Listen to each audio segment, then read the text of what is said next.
tardes, gracias por acompañarnos como todos los sábados en Contragolpe. Bueno, hoy somos reincidentes porque cada tanto lo consultamos a este invitado, que hacía mucho que no hablábamos con él. A decir verdad, tenemos una coincidencia de ideas de fondo con este programa y con quien está hablando, porque nos identificamos los dos con las ideas del desarrollismo. Y este político y este empresario, este industrial, que tiene una larga trayectoria en distintas cámaras, en distintos sectores y que hoy es diputado nacional, siempre ha defendido las políticas del mercado interno y hoy está, por supuesto, mirando con cierta preocupación determinadas cosas que están pasando en la vida económica argentina. Pero bueno, sin más preámbulo, lo presentamos a José Ignacio de Mendiguren, que es diputado nacional y además presidente de la Comisión Industrial. José Ignacio, gracias por recibirnos. No, muchas gracias, tanto tiempo. Sí. Hacía mucho que no hablábamos, pero al final, vos sabés que entre los que profesamos el desarrollismo, alguna vez alguien me dijo, somos una cofradía, nos vamos encontrando, ¿viste? Y lo que pasa también, no sé si a vos te pasa esto, y esto es barra libre, entrá por donde vos quieras, un poco la amargura de los que expresamos ideas desarrollistas es que viejas ideas todavía quedan vigentes, porque no se aplican finalmente. Así es. Yo creo que cuando decís que es el desarrollismo, el sentido común puesto arriba de la mesa, sobre todo para un país como la Argentina. Y lo que sí, vos decís que a veces estoy un poco desalentado, ¿por qué? Porque discutimos siempre lo mismo, Roberto. Siempre cada 10 años, o 7 o 9, lo que vos quieras, Argentina se encuentra con los mismos problemas, que es la crisis de la restricción externa, la falta de dólares. La falta de dólares. Y cada vez que viene la falta de dólares, como no podemos emitir los dólares, entramos en crisis. Y acá volvemos al viejo problema, la discusión, ¿cuál es la causa? Entonces siempre digo, cuando esto sucede aparecen dos clubes en la Argentina. Uno que es el club de los devaluadores, que dicen esto se arregla devaluando. Devaluando no arreglás, el ferrocarril Belgrano, la infraestructura. Y lo que dicen el club de los endeudadores, ya que tenemos un déficit, tomemos crédito, pero no para corregir la causa que nos llevó al déficit, sino para financiarlo. Cuando todos vos y yo sabemos y coincidimos que el problema es el subdesarrollo, el problema que tiene la Argentina de la falta de dólar, que cada vez que crece, en vez de estar festejando, estamos en un velorio, porque los dólares que recaudamos no alcanzan a lo que necesitamos para seguir creciendo. ¿Por qué? Porque Argentina le vende al mundo lo que vale poco y le compra al mundo lo que vale mucho. Es decir, le falta valor agregado a la economía argentina. Exactamente. Entonces, ahora, si no se corrige la matriz, si el problema no entendemos que es el subdesarrollo, vamos a seguir repitiéndonos. Entonces, a mí no me asusta la deuda, si viene para corregir eso. Hoy Argentina sigue exportando a $400 la tonelada. De soja. Importa, sí, promedio, ¿no? De todas las exportaciones. De todas las exportaciones. Da eso. Y el promedio de todas las importaciones da $1.500 la tonelada. ¿Qué te quiero decir? Está clarísimo que es el modelo, como decía Clinton, es el modelo estúpido. Lo que hay que cambiar es la matriz productiva si queremos que cuando crezcamos los dólares que generamos no sobren para financiar nuestro crecimiento. Y donde vos quieras tocarlo, vos podés creer que Argentina exporte 10.000 millones de dólares menos por año que Chile. Es incomprensible. Entonces ahí, bueno, vamos a ver, y nosotros lo sabemos, cómo se hace, que es la verdadera salida de la Argentina. Después vamos, por supuesto, a tener que atacar los temas del gasto público, que haya un gasto razonable. Pero hoy, Roberto, lo que no está en discusión en la Argentina es cómo Argentina factura el doble. No es solamente cómo se gasta menos. Ahí todo el mundo ataca ese tema. Y vos tenés dos formas, bajar el gasto, que llega un momento que es imposible, o subir la facturación. Nosotros, los desarrollistas, somos especialistas, primero, en cómo se sube la recaudación de la Argentina, del país. Porque si no, no hay posibilidad de pagar altos salarios, no hay posibilidad de salir de estas crisis permanentes de la restricción externa. Y eso es lo que queremos plantear como agenda. Ahí quería hacerte una primera, digamos, si querés, discusión, te voy a hacer de abogado del diablo. Una cosa que se le imputa, si querés, a ciertas políticas desarrollistas es que precisamente para desarrollar determinadas industrias le hace falta dólares y se queda corta. Es decir, vamos concretamente, por ejemplo, la industria automotriz. Vos tenés una industria automotriz que en un momento la Argentina fabricó 1 millón de unidades, si no me equivoco, hace pocos años. Ahora, en finalmente el balance de la producción, como el 70% de las piezas de ese coche que se fabrican en la Argentina son importadas, bueno, resulta que traía un déficit de dólares, y necesitaban dólares para poder importar esas piezas para terminar fabricando ese coche. Saldo total estaba 5.000, a veces 6.000, a veces 7.000 millones de dólares. Entonces quiero decir, la pregunta es la siguiente, digamos, vos, ¿cómo solventás esa falta de dólares mientras sostenés un proceso de industrialización? ¿Lo haces vía el sector externo, por ejemplo? A ver, ¿qué es lo que diferencia? No sé, digo, si queda claro el punto como para... Vas al eje del problema, es decir, ¿cuál es la diferencia entre crecer y desarrollarse? Crecer, un país crece por a veces situaciones espontáneas. Si la soja vuelve a $600, nosotros vamos a crecer. Si el petróleo de $100 pasa a 120, esos países crecen. Seguro. Ahora están lejos de desarrollarse. Es muy distinto. El desarrollo es distinto. El desarrollo es fijar objetivos. Y plazos, ¿no? Y plazos. Ritmos y prioridades. Ritmos y prioridades. Y acuerdo social, acuerdo entre los sectores, los actores del trabajo, de la producción, laborales, de la producción y la política, con mayúsculas para encararlo juntos. Bueno, el caso de la industria automotriz es uno. Yo no quiero comparar, porque es incomparable. Acuérdate que en la época de Frondizi no había industria automotriz. No, se trajeron... En menos de 2 a 3 años vos pasaste de nada a fabricar 130.000 autos, pero con un 80% de integración nacional. Olvídate, ya eso es imposible, ¿no? Es distinto. Sí, las cadenas de valor están integradas en el mundo. Pero la podrías integrar un poco mejor, ¿no? Es decir, alguna vez te escuché decir, no sé si era, corregime si no eras vos, pero que me decías que, por ejemplo, había fabricantes de autopartes que fabricaban con matrices de 1962, 73, 64, es decir no, lo que pasa, esos son negocios. A ver, ¿cuál es el concepto moderno de sustitución de importaciones? Antes, ¿cuál era? Sí, este vaso que lo importamos lo vamos a hacer todos nosotros. Esto podía ser un auto. Entonces vos tenías que hacer todo. Hoy el concepto es distinto. Por ejemplo, Alemania, de los autos, los textiles no los produce, no importa lo textil de un auto. A lo mejor los vidrios de un auto lo importa, pero ¿dónde él no lo importa y lo desarrolla? En el motor, donde está la tecnología, eso es desarrollo propio. Entonces vos elegís qué es tu perfil, a dónde te vas a especializar, en función a tu presente y tu futuro. Por eso, que cuando vos decís la actual sustitución de importaciones es distinto, es sustituir el futuro. ¿Cómo me veo? Y en el futuro, por ejemplo, la industria automotriz que vos trajiste, ¿en qué nosotros vamos a integrar la cadena internacional de valor? Y ahí te especializas. Hoy es difícil que vos quieras hacer todo. Entonces lo que Argentina hoy necesita es esto, decir, primero, qué modelo queremos. ¿Cuál es? Y vamos a hacerla simple, para no hacerla muy complicada. Empecemos por el sector agropecuario, que es donde creo que ninguno de nosotros duda que están las ventajas comparativas. El problema es que yo diga, ¿yo qué modelo veo? El que vende poroto de soja a China, donde el 90% de lo que le mandamos es poroto de soja y el 90% de lo que viene en los términos de intercambio es manufactura china. O yo veo un modelo donde lo que exporte sea biocombustible o proteína. Yo siempre digo, cuando un europeo ve un grano de maíz, lo que menos ve es un grano de maíz. Ahí ve cuánto biocombustible hay, cuánta proteína hay, y el europeo tiene la plata para transformar esa proteína en cerdo, en vaca, en leche. Tiene la plata para transformar ese grano en biocombustible, que es lo único que no tiene y no puede tener. El grano, porque para eso hace falta el agua y la tierra. Ahora, ¿alguien puede creer en un país con el 33% de pobreza, con la cantidad de todos los problemas que estamos sucediendo de desindustrialización, que vos que tenés lo que nadie puede tener, lo entregás a otro para que agregue el valor? Es como medio incomprensible. Tenés lo único que en esa cadena nadie puede tener. Entonces, este es un plan totalmente distinto. Yo digo, Bélgica, vos podés concebir que Bélgica produce 2 millones de toneladas de trigo y exporta trigo por 3.100 millones de dólares. Argentina exporta 8 millones de toneladas de trigo. ¿Por cuánto? Por 800 millones de dólares. ¿Por qué?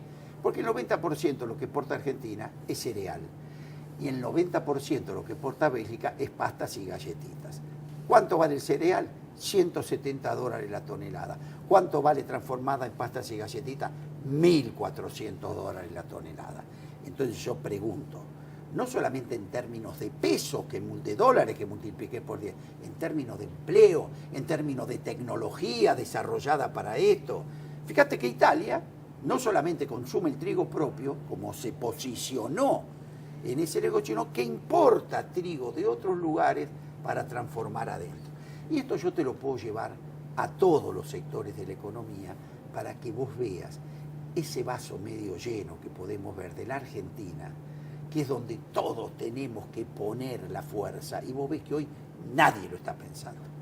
Vos fijate, no es lo mismo cuando yo diga, me quiero insertar al mundo. Yo te voy a preguntar, ¿con qué proyecto?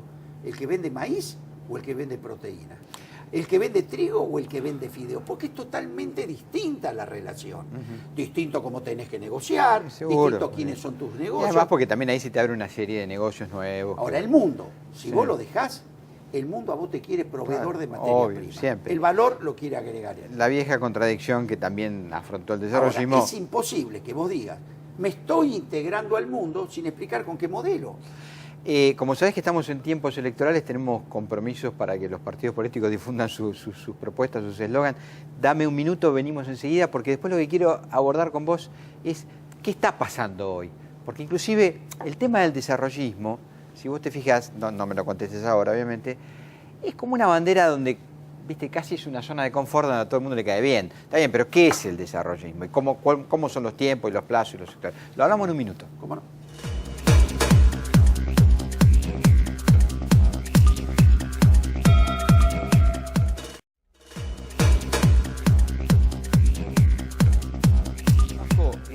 Recuperamos, por supuesto, José Ignacio de Mendiguren, presidente de la Comisión de Industria, diputado nacional. Te decía esto de desarrollismo, vos diste un pantallazo de cómo podría la Argentina agregar valor en su cadena de producción. Hace muy pocos días, un editorialista de un diario muy importante, de La Nación, Fernández Díaz, comenta, incluso después lo escucho porque él lo amplía en la radio, que lo habla con el propio presidente Mauricio Macri, y le dice si él se sentía cómodo en el ideario desarrollista. El presidente Macri tiene en su despacho de Olivos una foto de Frondizi que te mira, porque vos te das cuenta que Frondizi te está mirando cuando estás despachando con el presidente, digamos. Evidentemente, digo que las ideas del desarrollismo también a veces, viste, quedan cómodas y las tirás arriba de la mesa porque ya no es como antes, prácticamente no te las impugnan, porque ¿quién no quiere desarrollar la economía de un país? ¿Viste? Ahora, hacer desarrollismo, hacer políticas desarrollistas, pareciera ser que es otra cosa. ¿Por qué a vos te parece que aquí no hay políticas desarrollistas? ¿Por qué este plan de ejecución está divorciado del desarrollismo, si es que lo está? A ver, primero por el diagnóstico. El desarrollismo tenía claro que el problema en Argentina era el subdesarrollo. Y lo que había que atacar es esa matriz productiva. Hoy el gobierno no lo tiene tan claro. Porque por este camino no estamos cambiando la matriz productiva. Es más, estamos primarizando la economía. Cuando vos aumentás el costo argentino, analizá el campo. El campo funciona bien, el maíz, el trigo y la soja. Ahora, cuando vos querés agregar valor, que eso es desarrollo, arriba de un grano de maíz, la industria lechera, ¿cómo está? En crisis. Cuando querés agregar valor en la industria porcina, que la carne porcina se multiplica por 4 el consumo vacuno en el mundo, ¿cómo está? En crisis. Estamos importando cerdos de Dinamarca. Cuando vos vas a la industria avícola, ¿qué es? Es la transformación de tus materias primas en carne aviar. La tenés en crisis, no puedes exportar porque en un año le aumentaste los costos en dólares, Roberto, un 33%. Es decir, esto es como no ver una vaca en un baño. Nadie en el mundo puede soportar una devaluación en dólares de 35%. Entonces, conclusión, no hay una política desarrollista si vos no permitís agregar valor en la Argentina, y no por culpa del productor. Yo tuve una discusión con Cabrera, ministro, una vez, porque yo ministro de Producción. Sí, yo dije que mientras en el sur, la tierra más fértil del mundo, como es Río Negro, estábamos dejando pudrir las manzanas y las peras en las plantas, las regalaban en Plaza de Mayo, mientras nosotros gastábamos dólares que no tenemos en traer peras de Chile. Se enojó el ministro y me dijo, no, vos sos un ignorante porque solamente el 2% de peras, 3%. Yo dije, Pancho, lo que menos tiene que ver es cuánto. Si vos ves que te está pasando eso en la tierra más fértil del mundo y ves que por otro lado estás importando manzana, lo que tenés que preguntarte es qué pasa. Y en 2 minutos te vas a dar cuenta, en 2 minutos, no hace falta un técnico del CONICET, de que ese señor que está en el sur, a la misma latitud que el de Chile, para mandar la fruta al puerto paga el triple que el chileno. Tiene la presión tributaria más del doble que el chileno.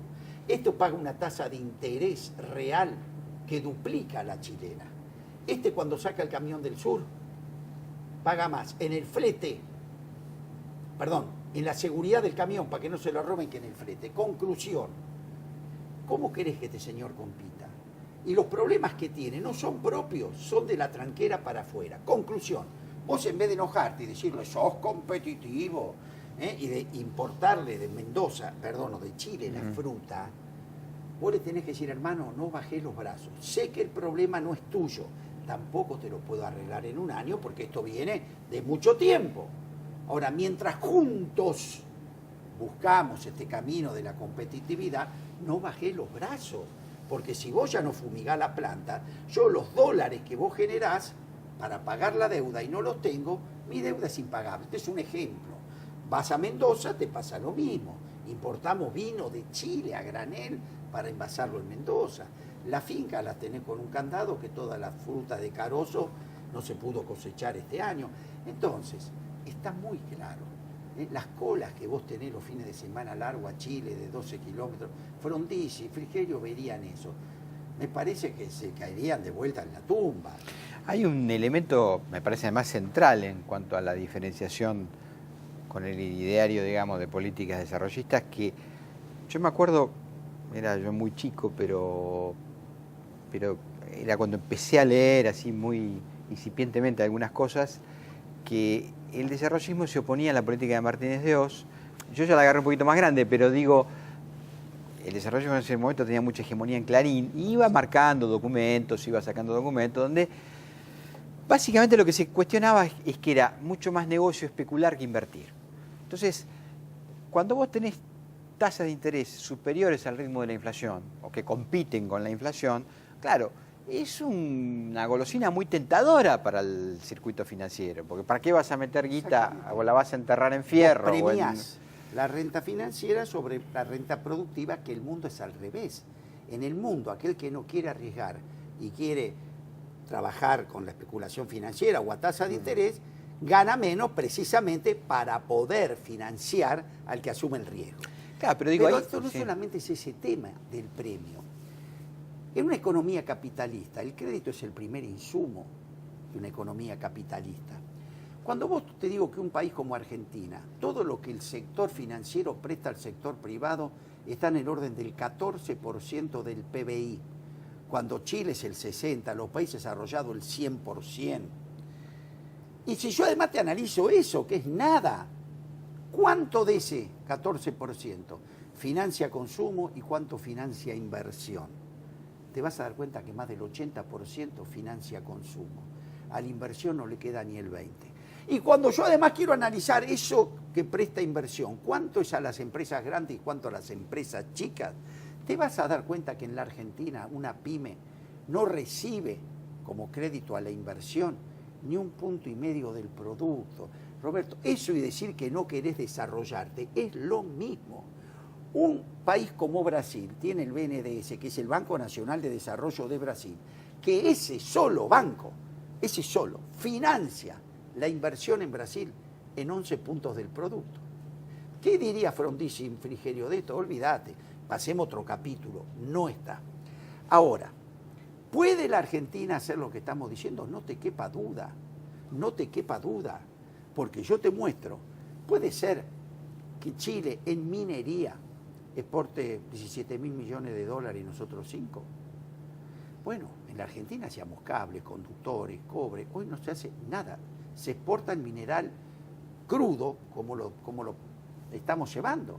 Entonces yo pregunto, la primera pregunta que hoy nadie se hace, Roberto, ¿nosotros qué queremos? ¿El país que exporta talco de litio o batería de celulares? El que exporta, esto digámoslo. Y yo te voy a mostrar sectores. ¿Por qué? Y tengámoslo claro. Si nosotros no nos planteamos esto y entonces dirigimos la política tributaria, la política de inserción en el mundo, la política de infraestructura en función de ese proyecto de desarrollo, estás agarrando el caballo adelante del carro. Yo te pregunto, estamos discutiendo la infraestructura, ¿correcto? Yo te pregunto, ¿para qué proyecto? ¿El que porta cereales o el que porta fideos? Porque fíjate que estamos recomponiendo el ferrocarril Belgrano, ¿no? Un ejemplo. ¿Dónde? En la misma traza del siglo XIX, la que hicieron los ingleses para llevarse los cereales al puerto y del puerto a Inglaterra. Ahora cambiamos, en vez de la corona inglesa va a ser la corona china, pero la concepción del negocio es la misma, Roberto. Entonces, esta es la gran pregunta que en la Argentina nadie responde. Entonces yo lo que te digo, si el proyecto que queremos que el mercado instale, el mercado te va a instalar la primarización de la economía. En el mundo a vos te quieren no agregando valor. Seguro. Y además, como bien lo supo el desarrollismo, acá no es neutro, hay un conflicto de intereses. Cuando vos querés agregar valor local, es decir, cuando vos querés que ese grano de maíz se transforme en leche, en pollo o en cerdos, le estás quitando ese grano a un señor que es un trader internacional cuyo negocio es atracar un puerto, cargar el cereal y tradearlo en el mundo, que le da un valor económico y político, porque está tradeando alimentos. Claro. Entonces, no es neutro esta batalla. Por eso Frondizi identificaba la batalla del petróleo, sí, claro, la batalla del desarrollo. En buenos términos, la batalla del acero. Por eso que en esto hay que estar muy unidos, tenerlo muy claro. Porque enseguida van a intentar dividirte para seguir poniéndote a vos en el sur de los Estados Unidos. Ahora la guerra es sí, bueno, claro. Allá ganó el norte y acá ganó el sur. Y además, entonces, digamos, aquí ha habido una impronta liberal en el sentido económico del término que te recomendaba, ¿para qué vas a fabricar que te va a ser mucho más caro determinadas cosas y importarle más barato, digamos, ¿no? Es el famoso acero caramelo, digamos. Pero con una diferencia, a ver, cuando este modelo funcionó, pues muchos te comparan, no, la Argentina era cuando había 5 millones de habitantes, entonces cerraba ese negocio, te llevaba el cereal con lo que te traían, te podías comprar. Sí, además en otro ciclo del capitalismo mundial también, ¿no? O sea, te podías comprar todo. Lo que tenemos que entender hoy, Roberto, que somos 40 y pico millones de habitantes y que tenemos 30 y pico % de pobreza. Y ahora vamos a lo que plantea el desarrollismo, que aparte vos sabés que el desarrollismo no es un modelo económico, esto es un concepto cultural, por supuesto. Y cuando hablamos del desarrollo es el desarrollo de todo el hombre, en lo cultural, en lo económico, y de todos los hombres, tampoco de un poquito. Y para eso, un país como la Argentina, este es el camino. Porque, a ver, tenemos problemas de educación, tenemos problemas de seguridad, problemas de salud. Ahora, si no creces, estos problemas no arregla ninguno. Acordate aquel famoso diálogo entre Frondizi y Kennedy, cuando estaban discutiendo la Alianza para el Progreso, que era un plan de Estados Unidos para darte plata para educación. Y Frondizi le dijo al presidente Kennedy, presidente, deme plata también para el desarrollo, porque si yo pongo una fábrica voy a poder tener una escuela, pero si yo tengo una escuela y no tengo una fábrica, voy a educar gente frustrada o gente que se vaya del país. El desarrollismo decía, de una fábrica salen muchas escuelas, tal vez de una escuela no sale ninguna fábrica. Ese era un poco conceptualmente, ¿no? Hoy la Argentina tiene un problema, está el tren parado, hay que arreglar la locomotora. Sin crecer, todo el resto de las discusiones es abanicar un cadáver. Te propongo lo siguiente, 2 bloquecitos más, si me los permitís, que los vamos a enganchar en otro programa. ¿Por qué? Porque nos quedan 2 o 3 cosas que tienen que ver con esto, porque como bien decís vos, está pendiente. Uno es, ¿cuáles son las condiciones para lograr esos objetivos? Y yo creo que vos has sido un defensor de la idea de que hay que armar unos programas comunes. Digo, ¿por qué la Argentina es tan pendular? Es decir, porque también la Argentina ha salido de un largo ciclo denominado populista, en el peor sentido, no en el mejor, ahora después lo explicamos si querés a eso, digo, donde le faltaba política industrial o músculo industrialista, y por qué después sale hacia el otro lugar casi sin solución de continuidad, y así permanentemente, que como decís vos, cada 10 años. Venimos en otro programa que lo vamos a seguir compartiendo con José Ignacio de Mendiguren. Gracias por acompañarnos. Ya venimos. El próximo sábado nos vemos. Chao.